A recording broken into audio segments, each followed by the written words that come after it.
Abavubuka okuva mu Buganda abeegattira mu kibiina kyabwe ekya Buganda Youth Council nga bakulembeddwamu ssentebe waabwe Padde Ssenkungu Kiganda bavuddeyo ne bavumirira ekikolwa kya muganda munnaabwe Male Mabirizi kye yakoze okutwala Ssaabasajja Kabaka mu mbuga z'amateeka olw'enkola y'emirimu egy'ekitongole kye ekivunaanibwa ku ttaka ekya Buganda Land Board.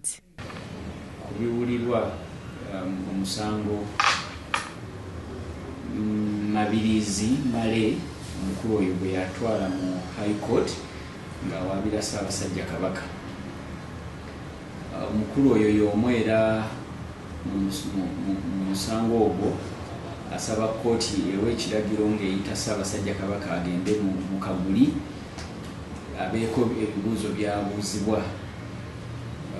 Ng'abavubuka okusookera ddala twagadde okutegeeza abavubuka bannaffe n'ensi yonna nti tukivumirira ekikolwa ekyokuwalawala Ssaabasajja omutwala mu mbuga z'amateeka, tukivumirira ddala. Mu buwangwa bwaffe n'ennono yaffe ng'Abaganda, Ssaabasajja Kabaka kye kitikkiro kyaffe, y'entandikwa yaffe era y'enkomerero yaffe. Bano balabudde Mabirizi nti singa atajjaayo musango guno mu bwangu waakulaba ekinaddirira. Olumu waliwo ebintu ebikusesa naye nga oyinza okwebuuza oba akikola aliko lubaale wa kika ki, kitwennyamiza nakyo, naye ffe ng'abavubuka tugamba tekisobokerako ddala era tetusobola kukigumiikiriza. Mu nnono yaffe tosobola kugamba nti Ssaabasajja agenda kulabikako mu kkooti asoyebwe ebibuuzo, kubanga ffe wano mu Buganda era ye mulamuzi asembayo. N'olw'ensonga eyo twagala okusaba n'okutegeeza mukulu Mabirizi adropinge emisango gye egyo gye yatwala, kubanga bannamateeka baffe ab'Obwakabaka n'abaffe ababavubuka ffe batutaganjulidde bulungi nga talina na legal ground kwasobola kutwalira Kabaka mu kkooti. Tubuusabuusa nti okutegeera kwe newa simanyi bweniza naye tubuusabuusiza ddala butya wategeera ebyo ne bwabikola, kubanga histori we yenna akulaga alinga oba aliko n'ekikyamu ku mutwe. Emisango gyazagula ku bantu, ono alumba ono alumba oli alumba ono, naye tumufunyeko ebisinga tusuubira nti tali yekka. Emisango mingi ezize mu kooti ensonga ze zimu. For example, reference ku musango gw'Ekkobe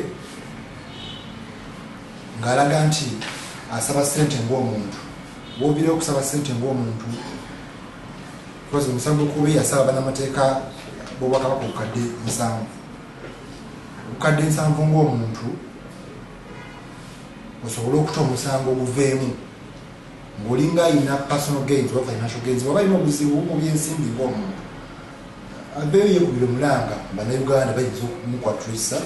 Mu kiseera kino bano bategeezezza nti ensonga zino baamaze dda okuzitegeezaako omukulu w'ekika kye eky'Ekkobe Omutaka Namwama atuuze muzzukulu we.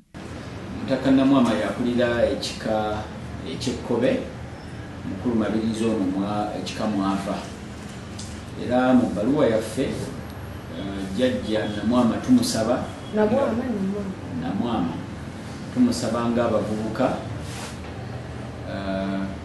atuuze muzzukulu we Mabirizi n'abakulu ab'ekika ekyo eky'Ekkobe.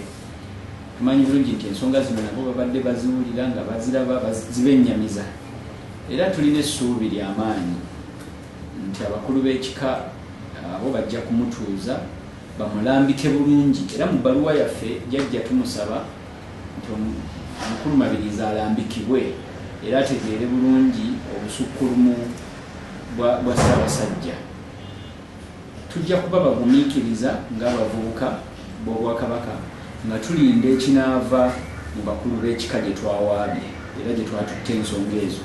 Mu kaweefube ow'okutereeza obusenze ku ttaka lya Ssaabasajja, ekitongole ekivunaanyizibwa ku ttaka ekya Buganda Land Board kyatandika enkola ey'okutereeza obusenze bwa buli muntu ali ku ttaka lya Beene nga yeewandiisa n'ensimbi eziri wakati w'emitwalo 60 n'akakadde kalamba. Eggulire likusakiddwa mu Kisaddaan ku lwa WBS TV Amasunsule.